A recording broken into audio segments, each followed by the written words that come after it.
नमस्कार, जय हिंद, वंदे मातरम। प्यारे बच्चों, यूपी लेखपाल की इस क्लास में आपका स्वागत है। इसमें आप कंप्यूटर का जो नवाचार प्रौद्योगिकी सेक्शन है उसको कंप्लीट करने वाले हैं, इनोवेशन टेक्नोलॉजी। यहाँ पर आप एआई को पढ़ेंगे, बिग डेटा को पढ़ेंगे, आईओटी को पढ़ेंगे।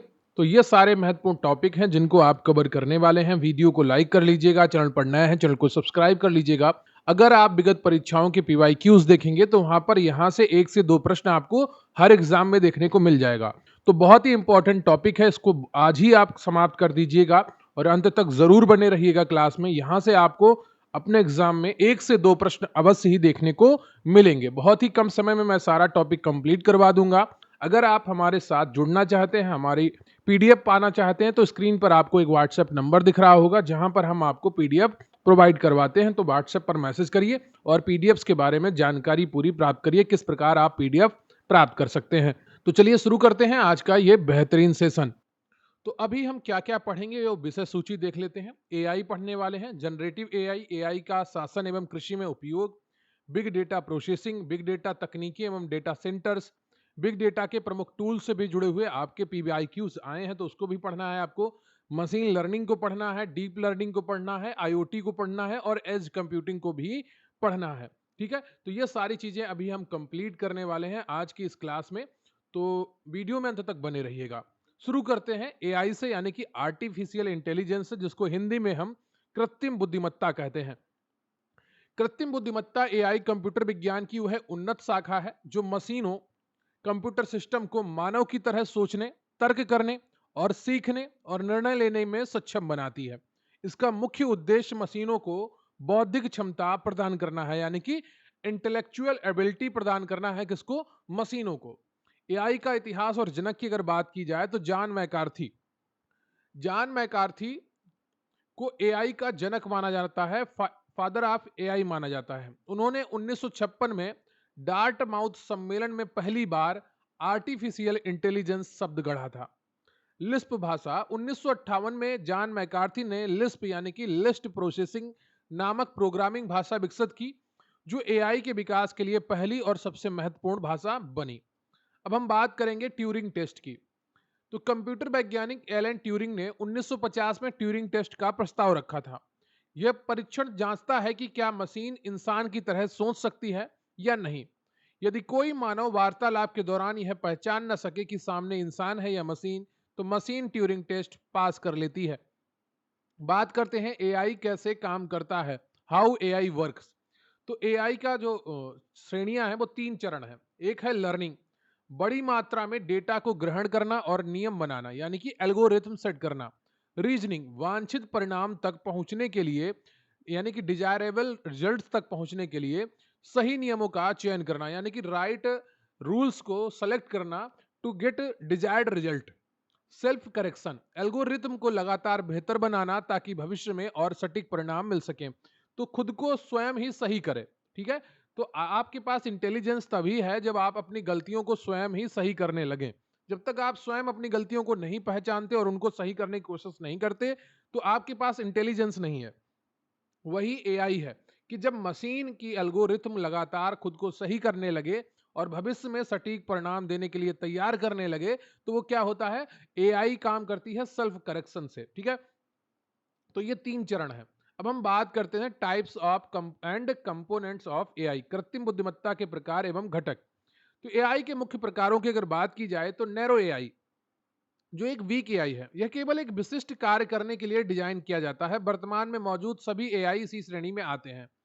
उदाहरण के लिए एप्पल का सीरी है, चेस खेलने वाला कंप्यूटर, गूगल मैप्स है, अमेजन की सिफारिशें हैं। ठीक है, तो ये सब ये बहुत नैरो एआई है, बहुत छोटे छोटे कामों के लिए डिजाइन की गई हैं। जब आप व्हाट्सएप चैट करते हैं, वहां पर कोई एआई ऐप जुड़ा होता है या कोई बोट होती है, तो ये सब क्या है? बहुत बेसिक चीजें करने के लिए ये नैरो एआई की श्रेणी में आती हैं।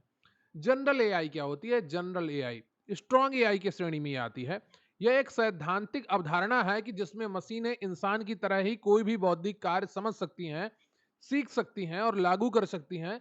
तो वर्तमान में कोई जनरल एआई पूरी तरह मौजूद नहीं है। ठीक है, सुपर एआई क्या है? यह भविष्य की वह तकनीकी है जहां मशीनों की बुद्धि मानव बुद्धि का हर क्षेत्र पीछे छोड़ देगी, यानी कि जो मशीन ऐसी बन जाएंगी कि मानव से ज़्यादा सोचने लगेंगी और ह्यूमन इंटेलिजेंस की लिमिट को क्रॉस कर जाएंगी। अब हम बात करेंगे एआई के प्रमुख घटक की, कोर सब फील्ड्स ऑफ एआई। पहला है प्राकृतिक भाषा प्रसंस्करण, यानी कि नेचुरल लैंग्वेज प्रोसेसिंग, जिसको एनएलपी कहते हैं। यह एआई को इंसानी भाषा, लिखी या बोली गई, को समझने और प्रोसेस करने में मदद करता है। उदाहरण के लिए गूगल ट्रांसलेट। बात करते हैं कंप्यूटर विजन की।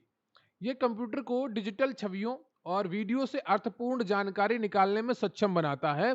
इसका उपयोग खेतों की सैटेलाइट तस्वीरों के विश्लेषण में होता है। एक्सपर्ट सिस्टम, यह एक कंप्यूटर प्रोग्राम है जो किसी विशिष्ट क्षेत्र के मानव विशेषज्ञ के निर्णय लेने की क्षमता की नकल करता है, जैसे बीमारियों की पहचान करने वाला मेडिकल सॉफ्टवेयर।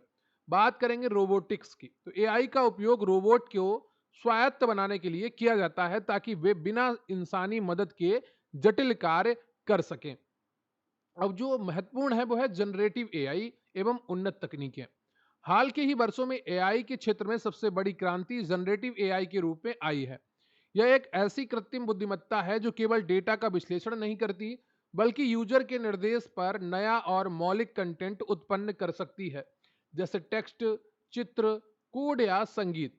जनरेटिव एआई के प्रमुख उदाहरण: चैट जीपीटी, इसे ओपन एआई द्वारा विकसित किया गया है। यह एलएलएम यानी कि लार्ज लैंग्वेज मॉडल पर आधारित है और सवालों के जवाब इंसानों की तरह लिखकर दे सकता है। गूगल जेमिनी की अगर बात की जाए तो यह गूगल का सबसे उन्नत मल्टी मॉडल एआई है जो टेक्स्ट, चित्र और वीडियो तीनों को समझकर परिणाम दे सकता है।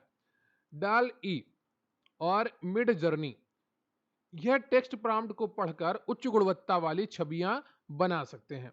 अब हम बात करते हैं प्रशासनिक और सरकारी कार्यों में जनरेटिव एआई का महत्व क्या है। दस्तावेज और ड्राफ्टिंग, सरकारी अधिकारी और क्लर्क अब जटिल सरकारी रिपोर्ट, नोटिस और आदेशों का प्रारूप तैयार करने के लिए जनरेटिव एआई का उपयोग कर रहे हैं। नागरिक फीडबैक विश्लेषण, सरकार की जन सुनवाई और सीएम हेल्पलाइन पर आने वाले लाखों शिकायतों के सारांश निकालने में एआई का भारी उपयोग हो रहा है। कानूनी रिसर्च, राजस्व न्यायालयों में पुराने मुकदमों और फैसलों का अध्ययन करने के लिए एआई टूल्स लेखपालों और अधिकारियों का समय बचा रहा है। यूपी पुलिस भी एआई का टूल्स का उपयोग करती है नए पुराने अपराधियों को पहचान करने के लिए, उनके जो क्राइम पैटर्न है उनको मैच करने के लिए। अब बात करते हैं कृत्रिम बुद्धिमत्ता, राजस्व एवं शासन में उपयोग इसका कैसे कर सकते हैं। तो पीएम किसान एआई चैटबॉट, किसानों की समस्याओं जैसे किस्त की स्थिति को सुलझाने के लिए भारत सरकार ने किसान ई मित्र नामक एआई चैटबॉट लॉन्च किया है। अगला है भाषणी, भारत सरकार का एआई संचालित भाषा अनुवाद मंच है। यह किसानों को उनकी स्थानीय क्षेत्रीय भाषा जैसे भोजपुरी अवधि में कृषि योजनाओं की जानकारी वॉइस कमांड के जरिए देता है। फसल स्वास्थ्य निगरानी, एआई आधारित ड्रोन और कंप्यूटर विजन तकनीक फसलों में लगने वाले कीटों और रोगों की प्रारंभिक अवस्था में ही सटीक पहचान कर लेते हैं। तो भूमि अभिलेखों का डिजिटलीकरण, उत्तर प्रदेश के भूलेख पोर्टल पर मौजूद करोड़ों पुराने खसरों खतौनियों की एआई द्वारा स्वचालित छटाई और त्रुटि सुधार किया जा रहा है। स्वामित्व योजना, गांवों में आबादी की जमीन का सटीक सीमांकन एआई और जीआईएस ग्राफिक इंफॉर्मेशन सिस्टम युक्त ड्रोन की मदद से किया जा रहा है ताकि ग्रामीणों को घरौनी दी जा सके। त्रिनेत्र 2.0, उत्तर प्रदेश पुलिस द्वारा अपराधियों की पहचान के लिए उपयोग किया जाने वाला एआई आधारित फेशियल रिकॉग्निशन सिस्टम है जो लाखों सीसीटीवी कैमरों के डेटा का विश्लेषण करता है। तो ये इंपॉर्टेंट है त्रिनेत्र 2.0। अब हम बात करेंगे बिग डेटा प्रोसेसिंग की, जो आपके एग्जाम के लिए बहुत ही महत्वपूर्ण है। यहां से 1 से 2 प्रश्न आपको बहुत सारे पीवाईक्यूज में देखने को मिलेंगे। बिग डेटा का अर्थ है डेटा का वह विशाल, जटिल और तेजी से बढ़ता हुआ संग्रह जिसे पारंपरिक सॉफ्टवेयर या डेटाबेस मैनेजमेंट सिस्टम द्वारा प्रोसेस नहीं किया जा सकता। बिग डेटा प्रोसेसिंग उस उन्नत तकनीकों को कहते हैं जिसके द्वारा इस विशाल डेटा का विश्लेषण कर उपयोगी जानकारी निकाली जाती है। अब डेटा के प्रकार कौन कौन से होते हैं। संरचित डेटा होता है स्ट्रक्चर्ड डेटा, वह डेटा जो एक निश्चित प्रारूप में होता है जैसे एक्सेल सीट या एसक्यूएल डेटाबेस। असंरचित डेटा क्या होता है, जिसका कोई निश्चित प्रारूप नहीं होता। इसमें टेक्स्ट फाइलें, सोशल मीडिया पोस्ट, ऑडियो और वीडियो शामिल हैं। बिग डेटा का 80% हिस्सा यही होता है जो अनस्ट्रक्चर्ड होता है, अनसंरचित होता है। आता है अगला, नेक्स्ट है अर्ध संचरित डेटा यानी कि सेमी स्ट्रक्चर्ड डेटा। ये दोनों का मिश्रण होता है, जैसे XML और JSON फाइलें। ठीक है, अब हम बात करेंगे बिग डेटा के 5 V's की, जो बहुत बार एग्जाम में पूछे गए हैं, तो ध्यान रखिएगा। किसी भी डेटा को बिग डेटा बनाने के लिए 5 मुख्य गुण होने चाहिए। वो कौन कौन से हैं? 5 गुण हैं। वॉल्यूम, पहला है कि डेटा का आकार बहुत विशाल है, टेराबाइट्स में है, पेटाबाइट्स में है, एक्साबाइट्स में है। वेलोसिटी, गति बहुत है, जिस तीव्र गति से डेटा उत्पन्न और प्रोसेस हो रहा है उसे प्रति सेकंड लाखों में यूपीआई ट्रांजैक्शन, जैसे क्या होता है यूपीआई ट्रांजैक्शन है, तो इनकी गति बहुत ज्यादा है। हर सेकंड बहुत सारे ट्रांजैक्शन होते हैं यूपीआई के, तो वेलोसिटी बहुत ज्यादा होती है बिग डेटा की। वैरायटी, विविधता, डेटा अलग अलग रूपों, text, audio, video, log file में होता है। ठीक है, जैसे सोशल मीडिया का डेटा है वो अलग अलग बहुत सारे प्रारूप में है, वहां पे आप टेक्स्ट भी लिखते हैं, ऑडियो भी डालते हैं, वीडियो भी डालते हैं, और आपकी लॉगिन की फाइल भी होती है वहां पर। वेरासिटी, सत्यता, सटीकता, विशाल डेटा में कितनी अशुद्धियां हैं और वह कितनी विश्वसनीय है, ये सब समझने के लिए वेरासिटी यानी कि सत्यता क्या है डेटा की, सटीकता क्या है। वैल्यू, उस विशाल डेटा का विश्लेषण करने में शासन या व्यापार को क्या लाभकारी जानकारी मिल रही है, यह भी इंपॉर्टेंट है। तो बिग डेटा प्रोसेसिंग के 5 महत्वपूर्ण गुण हैं, उन्हें याद कर लीजिए। पहला है वॉल्यूम, दूसरा है वेलोसिटी, तीसरा है वैरायटी, चौथा है वेरासिटी और पांचवा है वैल्यू। एक बार मेरे साथ बोलिए, वॉल्यूम, वेलोसिटी, वैरायटी, वेरासिटी और value. Volume, velocity, variety, veracity और वैल्यूम। अब हम बात करते हैं बिग डेटा तकनीकें एवं सरकारी उपयोग। तो डेटा की विशाल समुद्र से छिपे हुए पैटर्न, संबंध और विसंगतियों को खोजने की प्रक्रिया को डेटा माइनिंग कहा जाता है। यह निर्णय लेने में प्रबंधकों और नीति निर्माताओं की मदद करता है। बात करते हैं सरकारी कामकाज एवं उत्तर प्रदेश में big data. Yotta D1, Uttar Pradesh के ग्रेटर नोएडा में स्थित योटा D1 उत्तर भारत का पहला हाइपर स्केल डेटा सेंटर है।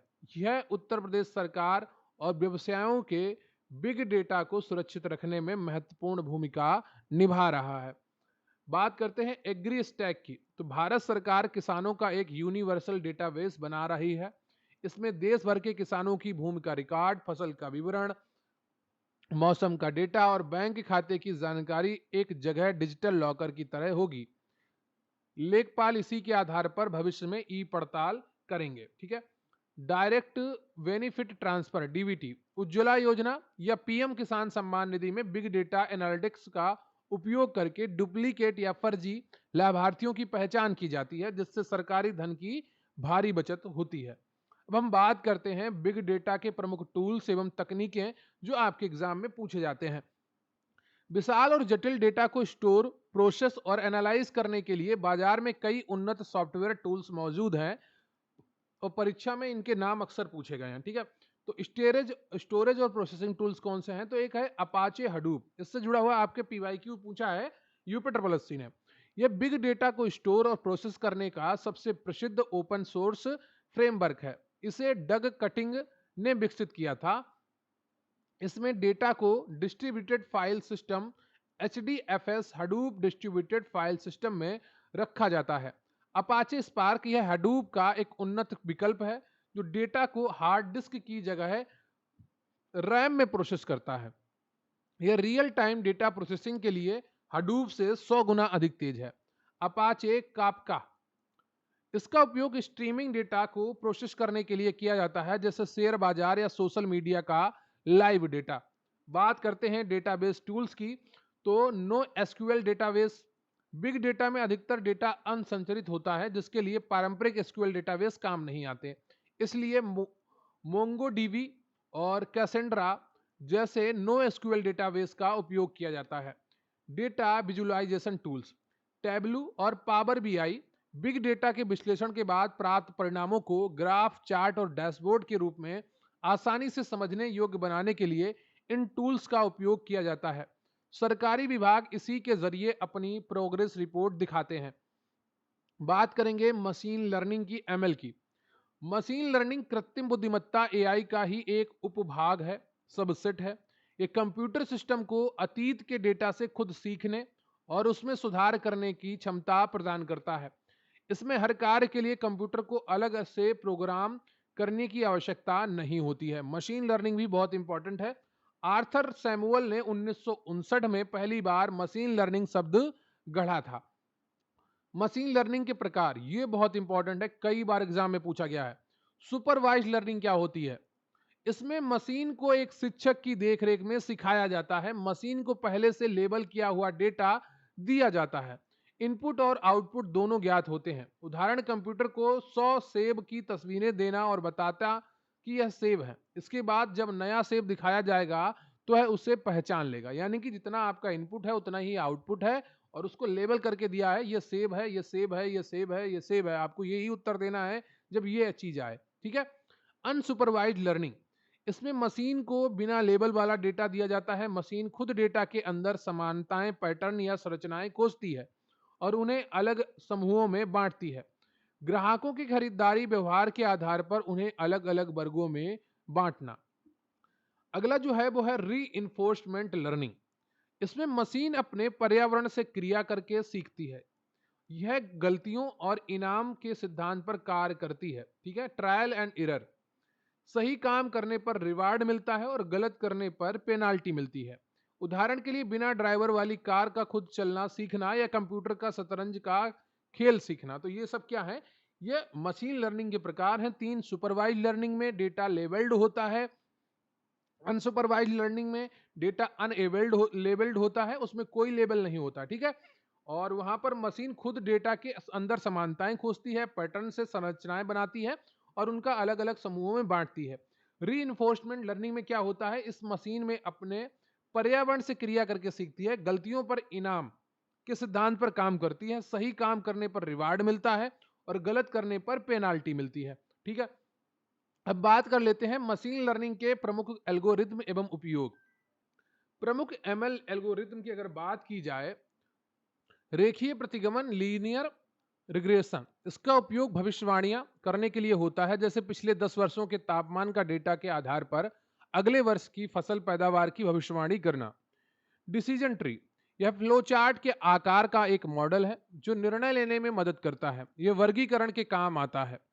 सपोर्ट्स वेक्टर मशीन, एसवीएम, यह डेटा को वर्गीकृत करने का एक बहुत ही शक्तिशाली सुपरवाइज्ड एल्गोरिथम है।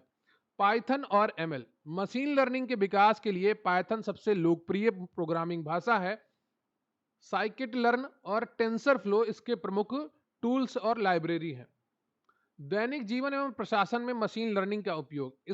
स्पैम फिल्टरिंग, जीमेल में मशीन लर्निंग मॉडल खुद पहचान लेते हैं कि कौन सी ईमेल स्पैम धोखाधड़ी वाला है और उसे इनबॉक्स से हटा देते हैं।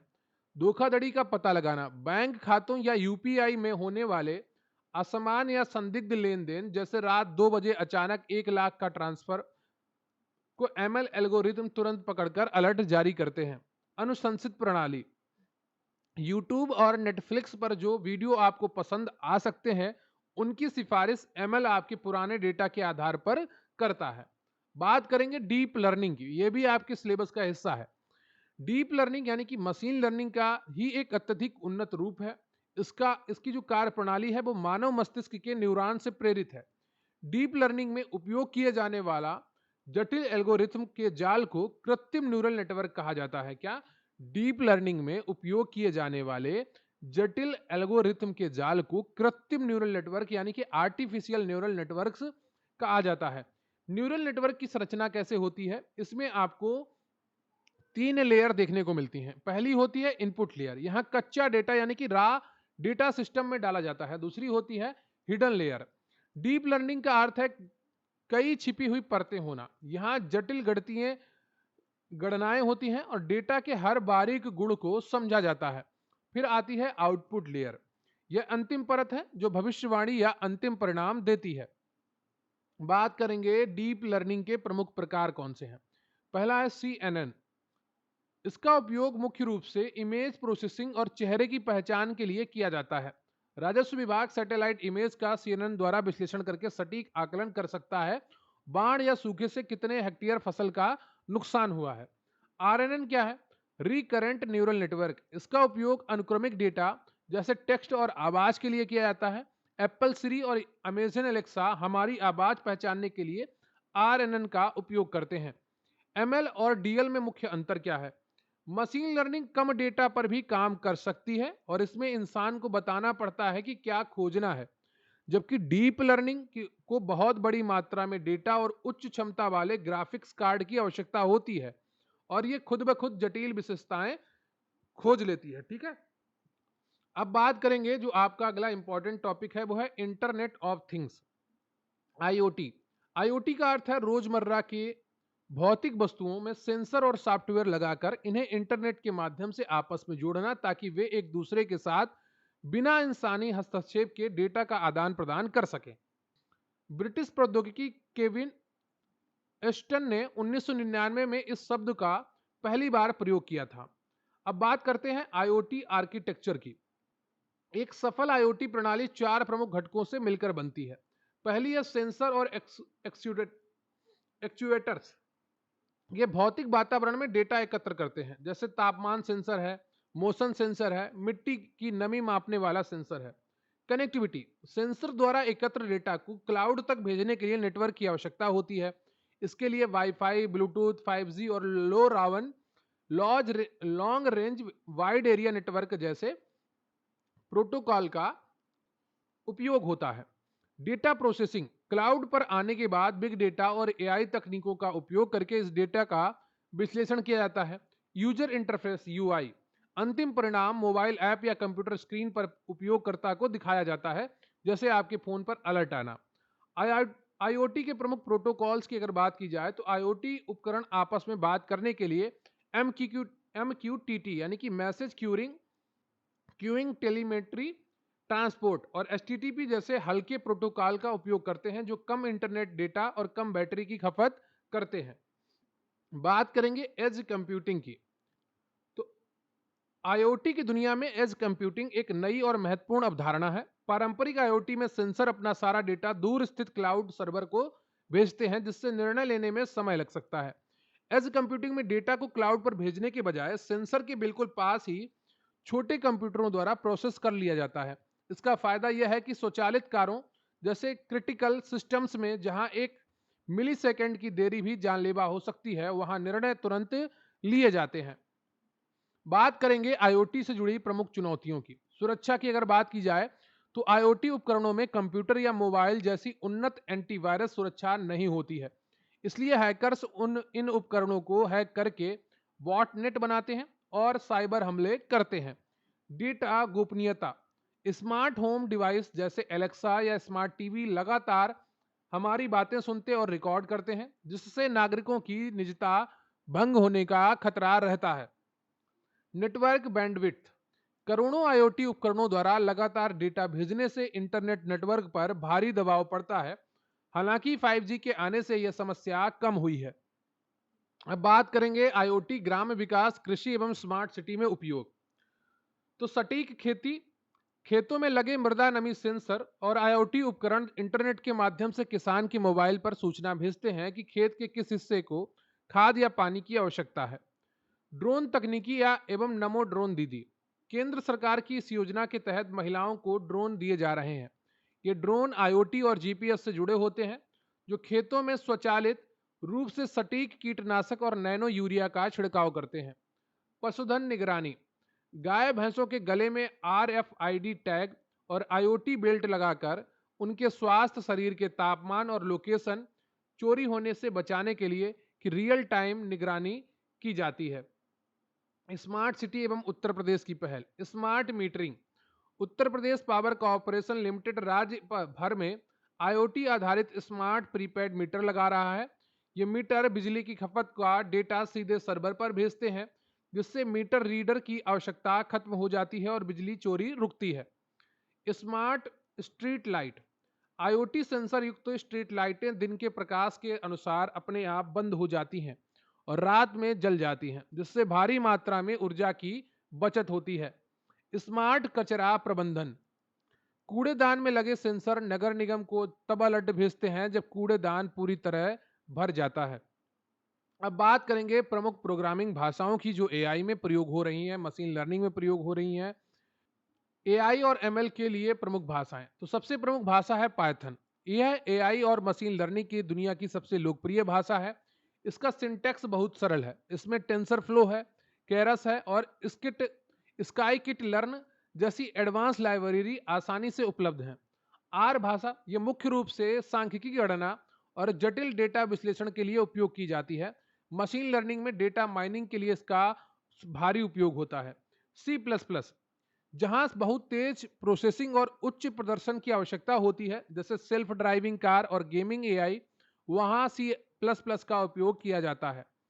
लिस्प और प्रोलॉग ये एआई की शुरुआती दौर की ऐतिहासिक भाषाएं हैं। लिस्प 1958 का उपयोग एक्सपर्ट सिस्टम और प्राकृतिक भाषा प्रसंस्करण में होता था।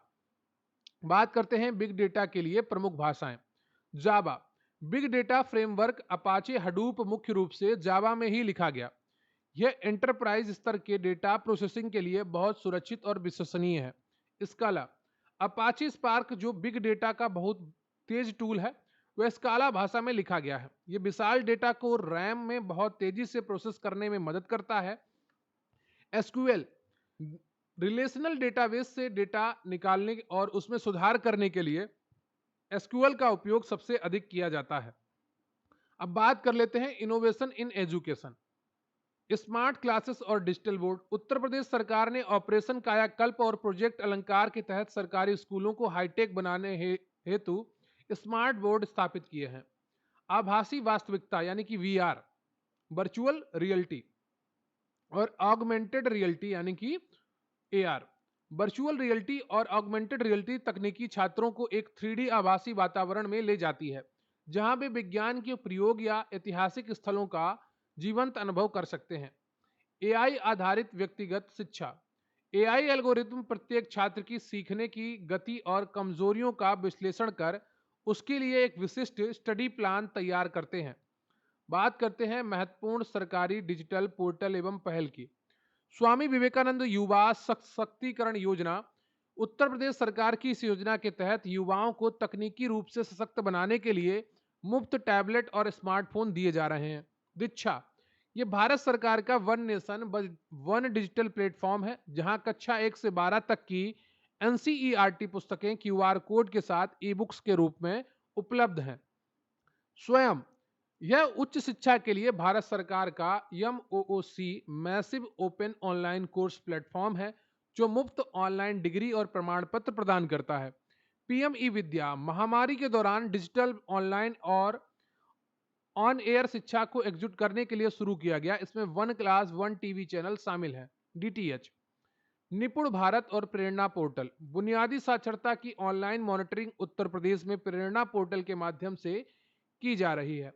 अब बात कर लेते हैं क्विक रिवीजन की। तो एआई का जनक माना जाता है जॉन मैकार्थी को। 1956 में इन्होंने डार्ट माउथ सम्मेलन में पहली बार एआई का शब्द का प्रयोग किया था। भाषा लिस्प इन्होंने बनाई थी।